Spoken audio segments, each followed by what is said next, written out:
This video is brought to you by Howzat. Download the app now.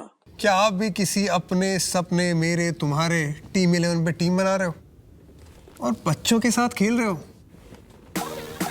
हमारे साथ खेलोगे? House पे खेलो legends के साथ, हमें हराओ और जीतो double cash. Log on to howzat.com and win real cash. Uttarakhand में नदी में बढ़ते पानी से मची तबाही में बार बार ग्लेशियर का नाम सुनाई दे रहा है। ग्लेशियर को ही दुर्घटना का कारण बताया गया है, लेकिन क्या वाकई में ग्लेशियर की कोई गलती है? जिस गंगा नदी पर सबको पवित्र करने का जिम्मा है, उसका पानी भी एक ग्लेशियर से ही आता है।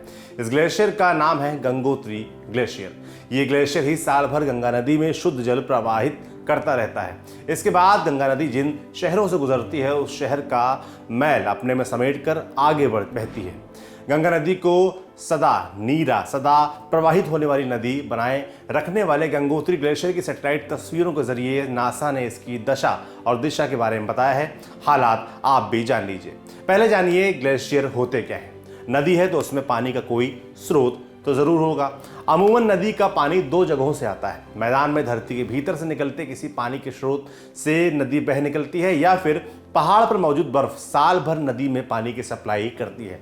ये प्रकृति का अनोखा बैलेंस है। वो जमीन के भीतर और ऊपर के साथ ही पहाड़ों पर बर्फ का भंडार भी बनाए रखती है। जहां तक बात गंगा नदी की है, तो इसमें गंगोत्री ग्लेशियर से पानी आता है। ग्लेशियर और कुछ नहीं, ऊंचे पहाड़ों पर बरसों से जमी हुई बर्फ की चादर है। ये बर्फ सैकड़ों वर्षों से जमी हुई है।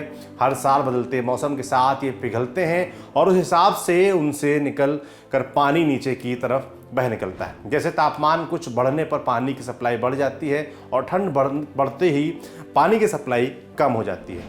ग्लेशियर जहाँ पर खत्म होता है, उस जगह को टर्मिनस कहते हैं। यही वो जगह है जहाँ से पानी पिघल कर निकलना शुरू होता है। गंगोत्री ग्लेशियर का टर्मिनस गाय के मुख से के जैसा है दिखता है, इसलिए इसका नाम गौमुख रख पड़ा। एक ग्लेशियर कई किलोमीटर में फैला होता है और उसकी बर्फ का एक नेटवर्क सा तैयार होता है। इन्हें ट्रिब्यूटरी कहा जाता है। ये देखने में बर्फीला मकड़जाल मालूम पड़ता है। ये मकड़जाल ही बड़े ग्लेशियर को मजबूत बनाए रखता है। ग्लेशियर एक बहुत ही संवेदनशील सिस्टम है। तापमान का जरा सा बदलाव भी पूरे सिस्टम को बदल देता है। गंगोत्री ग्लेशियर उत्तराखंड के उत्तरकाशी जिले में पड़ता है। इस वक्त इस ग्लेशियर की लंबाई तकरीबन 30 किलोमीटर और चौड़ाई 2-4 किलोमीटर मौसम के अनुसार तक है। ये 4 पहाड़ों के बीच स्थित है। इस जगह को चौखंबा मासिफ कहा जाता है। ये ग्लेशियर हिमालय का सबसे बड़ा ग्लेशियर है। गंगोत्री ग्लेशियर सन 1780 से ही सिकुड़ रहा है। शुरुआत में सिकुड़ने के कुछ इंच और सेंटीमीटर तक था, फिर 1971 का साल आया। इसके बाद ग्लेशियर का सिकुड़ना काफ़ी तेज़ हो गया। मामला मीटरों सिकुड़ना तक पहुंच गया। आपको शायद याद होगा कि 70 के दशक के आसपास ही भारत और दुनिया भर के देशों में कारखानों के विस्तार और ईंधन की खपत ने जोर पकड़ा था।